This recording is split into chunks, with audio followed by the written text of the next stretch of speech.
வணக்கம் ஜெயஹிந்த். இன்னைக்கு நம்ம நாட்டில் அதிகமாக பேசப்படக்கூடிய ஒரு விஷயம் என்ன அப்படின்னு சொன்னீங்கன்னா E20 பெட்ரோல். E20 பெட்ரோல் இன்னைக்கு ஒரு மிகப்பெரிய சர்ச்சையாக இருக்கு.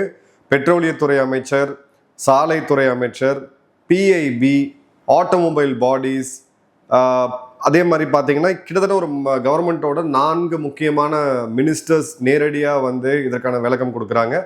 அதே சமயம் தெசின் பூனாவாலா ஒரு மிக முக்கியமான ஃபேஸ் எதிர்கட்சியில் காங்கிரஸில், அவங்க ஜந்தர் மந்தரில் போராட்டம் அறிவிச்சிருக்காங்க. E20 நாங்கள் எதிர்க்கலை, ஆனால் E20 கம்ப்ளைண்ட்ஸை கொண்டு வந்த பிறகு, அந்த சுச்சுவேஷனை கொண்டு வந்த பிறகு நீங்கள் அமல்படுத்தணும் அப்படின்றதும், இந்த E20 சம்மந்தப்பட்ட ரிப்போர்ட்ஸை ஓப்பனாக பப்ளிக்கு கொடுக்கணும் அப்படின்ற ஒரு கோரிக்கையை வச்சுருக்காங்க. நிறைய சர்ச்சைகள் போயிட்டு இருக்கு. இதில் ஜென்யூனாக நிறையா பேருக்கு வந்து இதில் சந்தேகங்கள் இருக்குது. There is a trust issue அப்படின்றத பார்க்குறோம். முதல்ல E20னா என்ன? எத்தனால் 20 அப்படின்றது நம்மளுடைய பெட்ரோல் அப்படின்றத நம்ம பயன்படுத்திக்கிட்டு இருக்கோம். அந்த பெட்ரோல் நம்ம 100% அப்படின்ற கணக்கில் எடுத்தோம்னா கிட்டத்தட்ட 86% நம்ம இம்போர்ட் தான் பண்ணுறோம். ஏதோ ஒரு இடத்துல சர்வதேச பிரச்சனைகள் வரும்பொழுது இந்தியா திண்டாடக்கூடிய சூழ்நிலைக்கு வரதை நம்ம பார்க்குறோம். ஸோ அப்ஜெக்டிவ் கவர்மெண்ட்டோடது நிச்சயமாக சரிதான். அதில் எத்தனாலை கொண்டு வரும்பொழுது அந்த மிக்சர் அப்படின்றது நமக்கு இப்போ பெட்ரோல் எங்கே பயன்படுத்தப்படுது அதிகமாக பார்த்தீங்கன்னா 2 வீலர் மற்றும் கார்களில். ட்ரக் இண்டஸ்ட்ரி அது கம்ப்ளீட்டாக டீசலில் இயங்கிக்கிட்டு இருக்கு அப்படின்றத பார்க்குறோம். ஸோ ஒரு கணிசமான அளவுக்கு நம்மளால் இறக்குமதியை குறைக்க முடியும் அப்படின்றதான் இதில் இருக்கக்கூடிய மெயின் அப்ஜெக்டிவ். ரெண்டாவது, எத்தனால் அப்படின்றது கரும்பு, மக்காசோளம் போன்ற இங்கே பயிர்கள்லேருந்து எடுக்கப்படுது. அதே மாதிரி பார்த்தீங்கன்னா கழிவுகள்லேருந்து நம்ம எத்தனால் எடுக்கலாம். எத்தனால் ப்ரொடக்ஷன் அப்படின்றது சொந்த நாட்டிலேயே பண்ணுறதுனால அதோட சப்ளை அப்படின்றது உறுதியாக இருக்கும். மூணாவது முக்கியமான விஷயம், இப்போ நீங்கள் கச்சா எண்ணெயை நம்ம இறக்குமதி பண்ணி அதை பெட்ரோல் டீசலாக சுத்திகரிக்கிறோம். அதனால் எவ்வளோ மாசு ஏற்படுதுன்றது எல்லாருக்குமே தெரியும். இந்த இடத்துல எத்தனால் வந்து ஒரு கார்பன் நியூட்ரல் ஃபியூவல் அப்படின்னு பார்க்கலாம். ஏன்னா அதை எத்தனாலை எடுக்கும்போது உருவாகக்கூடிய மாசு, அந்த எத்தனால எடுக்கக்கூடிய அந்த பயிர்கள், குறிப்பாக கரும்பு போன்ற இடங்கள் எடுத்திங்கன்னா அதோடைய அந்த மாசில் இருக்கக்கூடிய கார்பன் டை ஆக்சைடு அதை எடுத்துக்கிறதுனால நெட் பார்த்தீங்கன்னா இதில் இருக்கக்கூடிய எமிஷன் அப்படின்றது 0வா இருக்குது. ஒரு கிளீனர் ஃபியூவல் அப்படின்னு சொல்லலாம். ஸோ அப்ஜெக்டிவ் கரெக்டாக இருக்குது. இப்போ பிரச்சனை எங்கே வருது அப்படின்னு பார்த்தீங்கன்னா 2023க்கு பிறகு உற்பத்தி செய்யப்பட்ட வாகனங்கள் எல்லாமே E20 கம்ப்ளைண்ட்டாக இருக்குது. இப்போ 2023க்கு முன்னாடி உற்பத்தி செய்த வாகனங்களுடைய இது என்ன அப்படின்னு பார்த்தீங்கன்னா அது E20 கம்ப்ளைண்ட் கிடையாது, ஒரு சில வாகனங்கள் தவிர. உதாரணத்துக்கு ஹோண்டா நிறுவனம் 2014க்கு அப்புறம் அவங்க உற்பத்தி பண்ண வாகனங்கள் எல்லாத்தையுமே E20 கம்பேட்டபிளாக கொண்டு வந்தாங்க. ஆனால் அதை அவங்க பெரிய அளவுக்கு அட்வைஸ் பண்ணல. ஸோ நானும் எங்கிட்டையும் ஒரு ஹோண்டா கார் இருக்குது. எனக்கு பார்த்தீங்க அப்படின்னா மைலேஜ் ட்ராப் ஓரளவுக்கு கண்டிப்பாக இருக்குது. ஆனால் இன்ஜினில் பிரச்சனையோ இல்லை ஃபியூவல் சிஸ்டத்தில் பிரச்சனையோ அப்படின்றது வரல. ஆனால் சமூக வலைத்தளங்களில் இன்னைக்கு எக்கச்சக்கமான வாகனங்கள், குறிப்பாக பழைய வாகனங்கள் எல்லாமே இந்த மாதிரி E20 பெட்ரோலால் மாசு அடையுது அப்படின்ற கருத்துக்கள் வருது. ஸோ E20 ஃபியூவலை வந்து நம்ம கொஞ்சம் பேசிக்காக புரிஞ்சுக்க வேண்டிய விஷயம் என்ன அப்படின்னு பார்த்தீங்கன்னா அது காற்றுல இருக்கக்கூடிய ஈரத்தை அப்சர்வ் பண்ணக்கூடிய ஒரு ஃபியூவல். ஸோ இப்போ நம்ம ஒரு பாதி டேங்க் வச்சு ஓட்டுறோம், பெட்ரோல் போட்டு இந்த E20 பெட்ரோல் வச்சு ஓட்டுறோம் அப்படின்ற போது ஓரளவுக்கு குறிப்பாக கோஸ்டல் ஏரியாவில் ஹியூமிடிட்டி அதிகமாக இருக்கக்கூடிய இடங்கள்லாம் பார்த்தீங்க அப்படின்னா அது தண்ணீரை உள்ள இழுக்கக்கூடியதுக்கான வாய்ப்பு இருக்குது. ஆனால் நம்மளுடைய டிஃபால்ட் நம்மளுடைய இன்ஜின் டேங்க்கில், பெட்ரோல் டேங்க்கில் நீங்கள் பார்த்தீங்க அப்படின்னா ஃபியூவல் ஃபில்டர் அப்படின்றத வச்சுருப்பாங்க. இந்த ஃபியூவல் ஃபில்டரோட வேலை என்ன? இந்த பெட்ரோல் இருக்கக்கூடிய மாசு, அதில் இருக்கக்கூடிய தண்ணீர் கலப்படம் போன்றதெல்லாம் பிரித்து எடுத்துட்டு பியூர் பெட்ரோலை இன்ஜெக்டர்ஸ்க்கு அனுப்புறது, இந்த இன்ஜெக்டர்ஸ்லேருந்து இன்ஜினுக்கு போகுது அப்படின்ற பேசிக் தொழில்நுட்பத்தில் நம்ம இயங்கிக்கிட்டு இருக்கோம் இப்போ. ஸோ ஃபியூவல் ஃபில்டர் அப்படின்றது ஒரு மிக முக்கியமான தற்காப்பாக இருக்குது.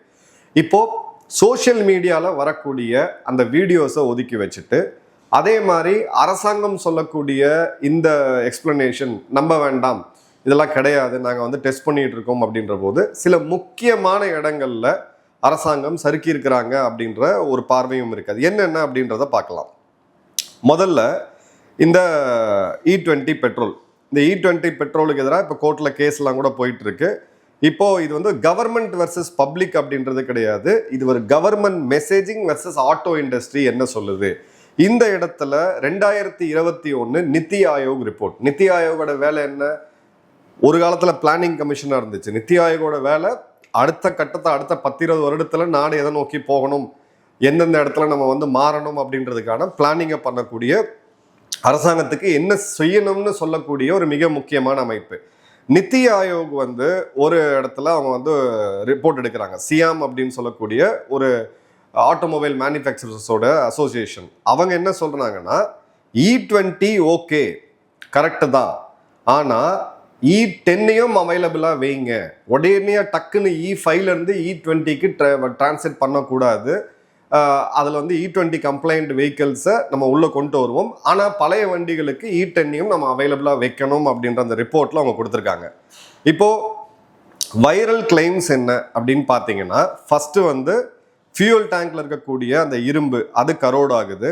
ரப்பர் சீல், கேஸ் கட்டு, ஹோசஸ், ஃபியூல் பம்பு, இன்ஜெக்டர் இது எல்லாமே பார்த்தீங்கன்னா அதிகமான தேய்மானம் இருக்குது, இல்லை ஏதாவது ஒன்று ப்ராப்ளம் வருது. இன்னொரு இது பார்த்தீங்கன்னா E20 வந்து எத்தனால்லேருந்து எடுக்கிறதுனால, சுகர் கேன்லேருந்து கரும்புலேருந்து எடுக்கிறதுனால இதில் வந்து எறும்பு மொய்க்குதுன்ட்டு. இது நம்பக்கூடிய இது கிடையாது. நம்ம பார்த்தீங்கன்னா நம்மளோட உரம் தயாரிக்கிறதுக்கு, தோட்டத்தில் ஃபிஷ் அமினோ ஆசிட் தயாரிக்கிறதுக்கு நம்ம மொலாசஸ் சில டைம் பயன்படுத்தும். அந்த மாதிரியான எந்த இஷ்யூமே வந்தது கிடையாது. பட் வைரல் வீடியோஸ் இன்னைக்கு ஒரு வீடியோ பப்ளிஷ் ஆச்சுதுன்னா அந்த மக்கள் எல்லாருமே நம்பக்கூடிய ஒரு சூழ்நிலை இருக்கு. ஸோ 2023க்கு முன்னாடி வாகனங்களை வாங்கினவங்க வச்சிருக்கக்கூடியவங்களுக்கு இது ஒரு மிகப்பெரிய கன்சர்னா இருக்கு அப்படின்றத பார்க்குறோம். இப்போ 2014 ஆட்டோமொபைலோடைய ஒரு மிக முக்கியமான அமைப்பு ஏஆர்ஐ அமைப்பு வந்து Indian Institute of Petroleum Dehradun, SIAM மற்றும் ஐஓசிஎல் இந்த 4 அமைப்புகளும் சேர்ந்து ஒரு ட்ரையலை பண்ணுறாங்க. 40,000 கிலோமீட்டர் கார்லையும் 20,000 கிலோமீட்டர் இதுலேயுமே பைக்லேயுமே இந்த E20 பெட்ரோலை போட்டு ஏதாவது தேய்மானம் வருதா அப்படின்னு பார்க்குறாங்க. அதில் வரலை அப்படின்ற செய்திகள் வந்து வருது. அதன் பிறகு பார்த்தீங்க அப்படின்னா மேனுஃபேக்சரர்ஸ் வாரண்டி, இப்போ நீங்கள் அந்த E20 வாரண்டி கிளாஸ் எடுத்து படிச்சிங்க அப்படின்னா உங்களுடைய வாகனங்களோடது எந்த பெட்ரோலை நீங்கள் பயன்படுத்தணும், அப்போ அந்த பெட்ரோல் கலப்படமாக இருந்தாலோ இல்லை அந்த ரெக்கமெண்டட் ஃபியூல் ரேட்டிங் இல்லாமல் நீங்கள் வேறு பெட்ரோலை போடுறீங்க, வேறு ஃபியூல் போடுறீங்க. உதாரணத்துக்கு நீங்கள் பெட்ரோல் காரில் டீசலை போட்டிங்களா, டீசல் காரில் பெட்ரோல் போட்டிங்க அப்படின்னா அதனால் ஏற்படக்கூடிய டேமேஜுக்கு அந்த நிறுவனமும் பொறுப்பேற்காது, வாரண்டி கவர் பண்ணாது, இன்சூரன்ஸ் நிறுவனமும் கவர் பண்ணாது அப்படின்றத பார்க்குறோம். இப்போது நம்ம முக்கியமான ஒரு இடத்துல பாவோம். ஸ்டாட்டிஸ்டிக்ஸ் நம்பர்ஸ் என்றைக்குமே அதை வச்சு தான் நம்ம வந்து ஆர்கியூமெண்ட்டே பண்ணணும் எந்த ஒரு டிபேட் இருந்தாலும். 2024 வரைக்கும் இந்தியாவில் ரெஜிஸ்டர் ஆன வாகனங்களோட எண்ணிக்கை 34 கோடி. இதில் இருசக்கர வாகனங்கள் அப்படின்றது 24 கோடி. 2011 2023 அதாவது ப்ரீ E20 மேண்டேட் இதில் விற்கப்பட்ட வாகனங்கள் அப்படின்னு பார்த்தீங்கன்னா 25 கோடி சியாமோட ரிப்போர்ட் படி. இப்போ இதில் 80% அப்படின்றது பெட்ரோல் வாகனங்கள். ஸோ E20 நேரடியாக 80% வெஹிக்கல்ஸுக்கு ஒரு மிக முக்கியமான கன்சர்னாக இருக்குது. இப்போது E20 கம்ப்ளைண்ட் வெஹிக்கிள்ஸ் 2023க்கு பிறகு இந்தியாவில் இப்போ ஓடிட்டு இருக்கக்கூடிய மொத்த வாகனங்களில் E20 கம்ப்ளைண்ட் வாகனங்கள் வந்து வெறும் 20% தான். 80% வந்து E20 கம்ப்ளைண்ட் அப்படின்றது கிடையாது. இப்போ E5 E10 மட்டும், அதாவது E5னா 5% எத்தனால், E10ன்றது 10% எத்தனால். இதில் மட்டும் ஓடக்கூடிய வாகனங்கள் குறிப்பாக 2 வீலர்ஸ் அதுக்கான எண்ணிக்கையை மொத்தமாக பார்த்தோம் அப்படின்னா 23 கோடி. ஸோ இந்த ரோல் அவுட்டை 66% லோக்கல் சர்க்கிள்ஸ் போன்ற சர்வேஸில் பார்க்கும்போது எதிர்க்கக்கூடிய ஒரு சூழ்நிலையும் வருது. கவர்மெண்ட் தெளிவாக கோட்டை விட்டது 2 விஷயம். இதை பற்றியான கம்யூனிகேஷன், இது என்ன, இதனால் நல்லது என்ன, இதுக்கான என்ன வரையான ஒரு ப்ரிப்பரேஷன் மக்கள் போகணும் அப்படின்ற ஆப்ஷன்ஸை வந்து கண்டிப்பாக வச்சுருக்கணும். இப்போது 20% வாகனங்கள் மட்டும்தான் E20 கம்ப்ளைண்ட் அப்படின்ற போது இன்னைக்கு ரோட்ல ஓடக்கூடிய வாகனங்கள்ல 5ல் 4 வந்து E20 கம்ப்ளைண்ட் அப்படின்றது கிடையாது. ஆனா இப்ப நம்ம பெட்ரோல் போடக்கூடிய எந்த ஒரு பங்க், IOCL, BPCL, நயாரா எந்த பங்கா இருந்தாலும் 20% எத்தனால் வந்து அவங்க மிக்ஸ் பண்றாங்க. ஸோ E20 அப்படின்றது இப்போ அது மட்டும்தான் அவைலபிளா இருக்கு. இல்லை நீங்க பியூர் பெட்ரோல் போனோம், சூப்பர் எக்ஸ்பி போன்ற பெட்ரோல் எல்லாம் போனோம்னா அதோட விலை வந்து ரொம்ப ரொம்ப அதிகம். ஸோ இங்கே பிரச்சனை வருது அப்படின்றத பார்க்குறோம். ஸோ இப்போ BS6 phase 2 அதாவது E20 கம்ப்ளைண்ட்ல இருக்கக்கூடிய கார்ஸ், இதில் மைலேஜ் ட்ராப் அப்படின்றது 0 to 2% அப்படின்ற தகவலை வந்து சொல்கிறாங்க. E10 வெஹிக்கிள்ஸ் ஆனால் E20ல் இப்போ ஓடிக்கிட்டு இருக்கு அப்படின்ற போது அரசாங்கம் இந்த ஆட்டோமொபைல் அமைப்புகள் சொல்கிறது 2%, பட் ஒரு நிறுவனங்கள் இல்லை தனியார் வாகன உரிமையாளர்கள் சொல்கிறது அப்படின்றது 2% ஆரம்பிச்சு ஆல்மோஸ்ட் 15% வரைக்கும் சொல்றாங்க. இதுக்கு உண்டான ஸ்டடியை கண்டிப்பா இவங்க வெளியிடணும். இப்போ நான் சொல்றேன் எனக்கு 15% மைலேஜ் ட்ராப் ஆச்சுன்ட்டு, ஆட்டோமொபைல் ஓனர் சொல்றாப்புல இல்ல வெறும் 2% தான் மைலேஜ் ட்ராப் ஆகுதுன்ட்டு. எது உண்மைன்னு கண்டுபிடிக்கணும்னா இதற்கான ஆய்வறிக்கையை பொதுத்தளத்துல விட்டா மட்டும்தான் மக்களுக்கு அந்த கான்ஃபிடன்ஸ் அப்படின்றது வரும். இப்போ பியூர் பெட்ரோல் 3வது மிக முக்கியமான பிரச்சனை. சரிப்பா, நாட்டோட நன்மைக்காக நம்ம இம்போர்ட் ஒரு 20% குறைக்கிறோம் அப்படின்ற போது, பிளஸ் இது விவசாயிகளுக்கும் பெனிஃபிட்டா இருக்கிறதுனால நாங்கள் எடுத்துக்கிறோம் அப்படின்ற மனநிலை வரும்போது, அப்போ எனக்கு கன்சியூமருக்கு என்ன அப்படின்றது வருது. இவங்க என்ன சொல்றாங்கன்னா, பிரேசில் பிரேசில் இருக்கக்கூடிய மாடலை நாங்கள் ரெப்ளிகேட் பண்றோம், அங்கே ஒரு சக்சஸ் ஸ்டோரி. கண்டிப்பா பிரேசில்ல சக்சஸ் ஸ்டோரி இருக்கு. ஆனா E10 E20 பியூர் பெட்ரோலா E30 அப்படின்றத கன்சியூமர் முடிவு பண்றாங்க. ஸோ எனக்கு பியூர் பெட்ரோல் வேணும்னா நான் பியூர் பெட்ரோல் போட்டுக்கலாம், E20 வேணும்னா நான் E20 போட்டுக்கலாம். ஆனால் பியூர் பெட்ரோலுக்கும் E20க்கும் உள்ள ப்ரைஸ் அப்படின்றது டெஃபினட்டாக கம்மியாக இருக்குது. E20யோட விலை கம்மியாக இருக்குது. ஆனால் இங்கே E20 மட்டும்தான் கிடைக்குது, அதோட விலை அப்படின்றது இன்னும் கம்மி பண்ண முடியல. ஸோ இன்சென்டிவ் என்ன? மைலேஜ் எனக்கு ஓரளவுக்கு ட்ராப் ஆகுது, இந்த மாதிரியான பிரச்சனைகள் நான் போய் நான் E20 பெட்ரோல் போடுறேன் அப்படின்னா 80% நான் பெட்ரோல் போடுறேன், 20% வந்து எத்தனால் போடுறேன். ஸோ எத்தனால் வந்து இப்போ ரஃபாக ஒரு 60 to 70 ரூபா லிட்டர் விற்குதுன்னு வச்சுக்கோங்க. அப்போ ஒரு 5 to 10 ரூபா, மினிமம் 5 ரூபாயாவது நீங்கள் மக்களுக்கு அந்த டிஸ்கவுண்ட்டை கண்டிப்பாக கொடுத்துருக்கணும். மக்களாக வந்து அடுத்த வாகனம் வாங்கும்போது இல்லைப்பா நம்ம E40 வாங்கலாம், E30 வாங்கலாம் அப்படின்னு சொல்லி போய் வாங்கியிருப்பாங்க. இப்போது E85 பெட்ரோலை லான்ச் பண்ணுறாங்க. E85ன்றது 85% எத்தனால், 15% இது. இதோடைய முதல் வாகனம் அப்படின்றது மாருதியோடைய வேகனார் இப்போ வந்து ரிலீஸ் ஆயிருக்கு. இப்போ அந்த வண்டியோட பிரைசிங் எடுத்து பார்த்தீங்கன்னா இப்போ இருக்கக்கூடிய வேகனாரை விட ஒரு 75,000 ரூபாய் அதிகமாக இருக்குது. அந்த E20யோடைய E85யோடைய விலையை வந்து 20% கம்மி பண்ணியிருக்காங்க. ஸோ பியூர் பெட்ரோல்ல இருந்து நான் E85க்கு மூவ் ஆனேன் அப்படின்னா எனக்கு 20% அப்படின்றது மிச்சம். ஆனால் காஸ்ட் பர் கிலோமீட்டர் அப்படின்னு பார்த்தீங்கன்னா இது வந்து இன்னும் ஆய்வறிக்கை ஸ்டடி பண்ணணும். பட் எக்ஸ்பர்ட் சொல்லக்கூடியது, ஆட்டோ கார் போன்ற எக்ஸ்பர்ட் சொல்லக்கூடியது காஸ்ட் பர் கிலோமீட்டர் அப்படின்றது கொஞ்சம் அதிகமாகுது அப்படின்ட்டு. இப்போ சுப்ரீம் கோர்ட் வந்து எத்தனால் ஃப்ரீ பெட்ரோல் இதுக்கான லேபிள் வந்து தெளிவாக வேணும்னு சொல்லி ஒரு பொதுநல வழக்கு வந்து போடப்பட்டுச்சு. அதை வந்து தள்ளுபடி பண்ணுறாங்க. இப்போ இது லீகலாக வந்து எங்கேயுமே யாரும் சேலஞ்ச் பண்ண முடியாது. 30ஆம் தேதி ஜூன் ஊடகங்களில் ஒரு செய்திகள் வருது. அதில் என்ன சொல்லியிருக்காங்கன்னா, அரசு தரப்பில் இது வேற ஒரு கேஸ், ப்ரொக்யூர்மெண்ட் கேஸ், அதாவது பிபிசிஎல் நிறுவனத்து வந்து மேலே ஒரு கேஸ் போட்டிருக்காங்க. இதில் எத்தனால் அலோகேஷன் ப்ரொக்யூர்மெண்ட் கான்ட்ராக்டில் நீங்கள் உறுதியாக சொல்லணும் அப்படின்ற ஒரு இது இருக்குது. அந்த டீட்டெயிலில் விட்டுருங்க. இப்போது கவர்மெண்ட் கொடுக்கக்கூடிய எக்ஸ்பிளனேஷனில் எல்லாருமே வைக்கக்கூடிய கேள்வி, ஓகே E20 பற்றி இருக்கக்கூடிய ஆய்வறிக்கையை வெளியில் எடுங்க. ஏன்னா 2021 நித்தி ஆயோகோட ரிப்போர்ட்ல என்ன இருக்குன்னா, இதே ஆட்டோமொபைல் அசோசியேஷன்ஸ் எல்லாமே என்ன சொல்றாங்கன்னா, E20க்கு நீங்க மூவ் ஆகுங்க, அதற்கு தேவையான இன்ஜின்ஸை நாங்க வந்து உற்பத்தி பண்ணிடுறோம், அதுக்கு உண்டான வாகனங்களை நாங்க உற்பத்தி பண்றோம். ஆனா ஏற்கனவே இருக்கக்கூடிய இன்ஜின்ஸ்க்கு இருக்கக்கூடிய வாகனங்களுக்கு E10 அவைலபிளா இருக்கணும் அப்படின்றாங்க. இப்போ 0E5ல இருந்து நேரடியா E20 போகாதீங்க, E20 கொடுங்க, அதுக்கான வாகனங்களை நாங்க தயாரிக்கிறோம். இப்ப இருக்கக்கூடிய எல்லா வாகனங்களுமே E20 கம்ப்ளைண்ட் தான். ஆனா E10ஐயும் வெயிங்க, இந்த பழைய வாகனங்கள் E20 கம்ப்ளைண்ட் இல்லாத வாகனங்களுக்கு இந்த ஃபியூல் தேவை அப்படின்றது. இங்கே தான் மிகப்பெரிய சிக்கல் வருது. இப்போ இருக்கக்கூடிய அவைலபிலிட்டி அப்படின்றது பெட்ரோல் பங்க்ல அப்படின்னு பார்த்தீங்கன்னா, ஜென்ரலாக போனீங்க ஒரு சிட்டி பங்க்ல போனீங்கன்னா 2லேருந்து 3 நாசல் அப்படின்றது பெட்ரோலுக்கு வச்சிருப்பாங்க, 1 வந்து ஜென்ரலாக பார்த்தீங்கன்னா டீசலுக்கு வச்சிருப்பாங்க. இதே நீங்கள் ஹைவேக்கு போனீங்க அப்படின்னா ஒரு 2 வந்து டீசலுக்கு வச்சிருப்பாங்க, 2 வந்து பெட்ரோலுக்கு வச்சிருப்பாங்க. இல்லை பெரிய பங்க்ல பார்த்தீங்க அப்படின்னா பெட்ரோல் டீசல் ஈக்குவலாக வச்சிருப்பாங்க. இப்போ பெட்ரோல்ல என்ன பிரச்சனை வரும்? எல்லா பங்க்குமே இந்தியா முழுக்க இருக்கக்கூடிய பங்க்ல யோசிங்க.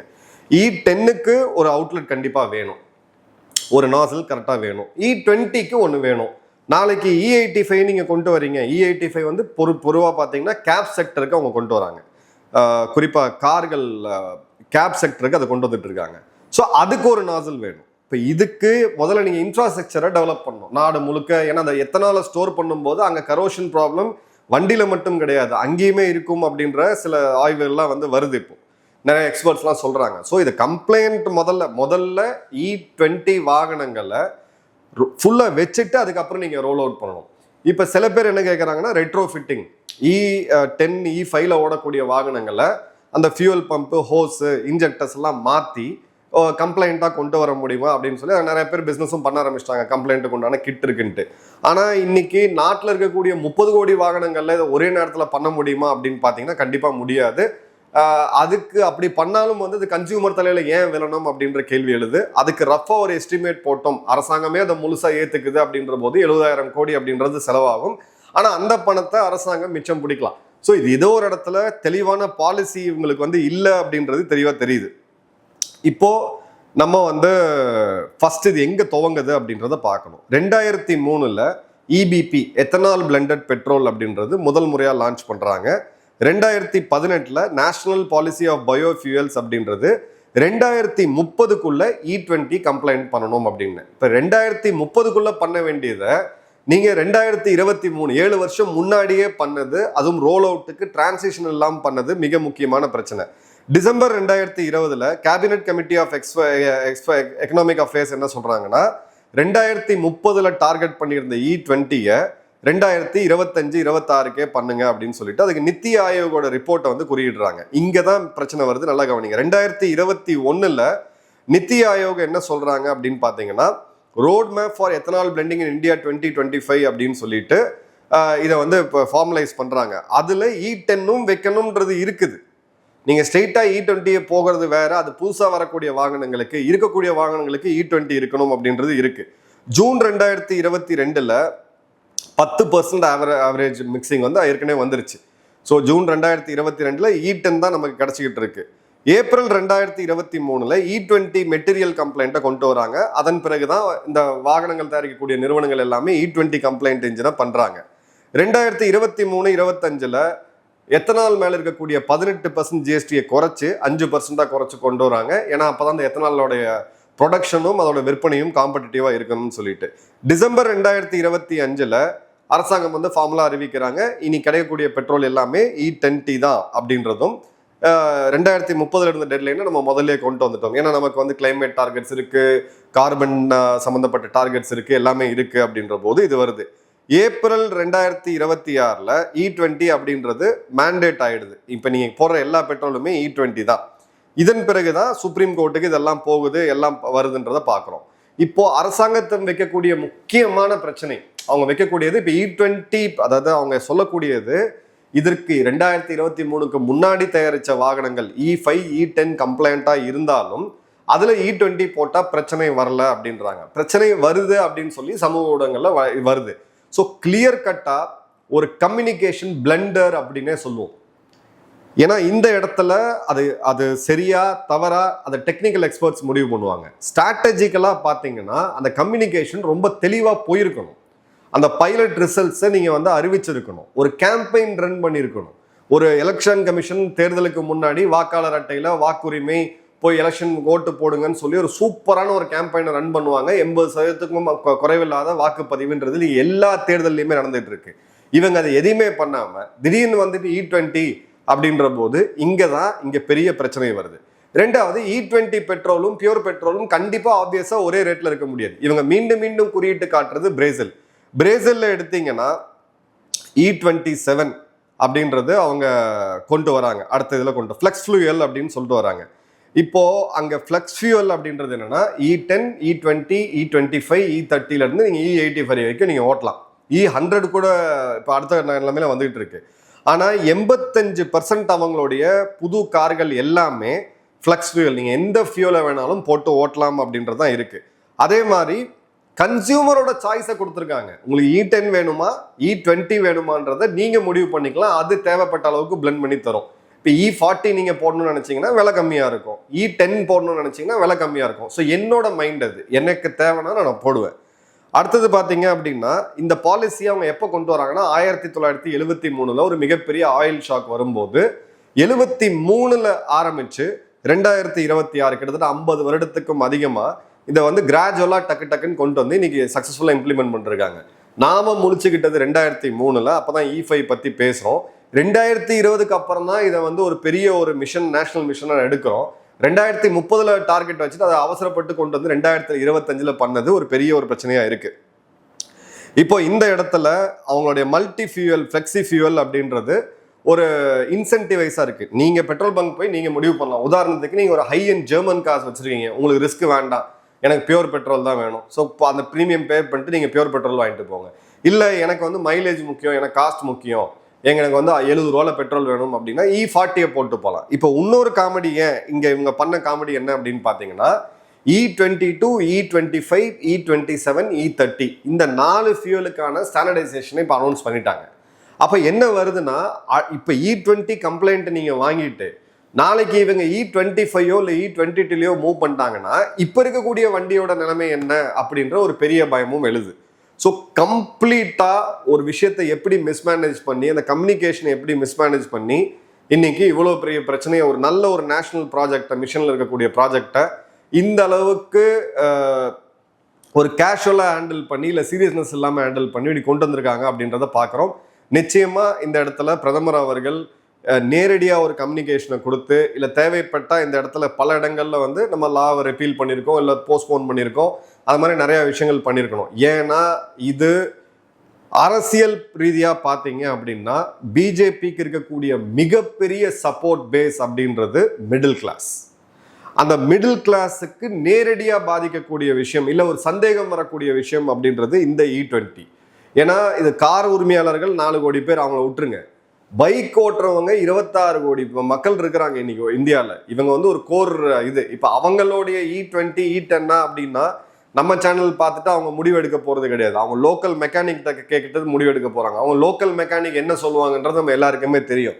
ஏன்னா இன்னைக்கு வாகனங்கள் பழுதானாலே அது E20னால தான் அப்படின்னு சொல்லி இன்னைக்கு சர்வீஸ் கொடுக்குறவங்களும் சொல்லலாம். நாங்கள் என்னங்க பண்ணுறது, உங்களுக்கு வாரண்டி கிடைக்காதுன்னு சொல்லிட்டு. இது ஒரு பெரிய ப்ராப்ளம். இவங்க முழிச்சுக்கிட்டு இதில் ஆக்ஷன் எடுத்தாங்கன்னா பெட்டர்.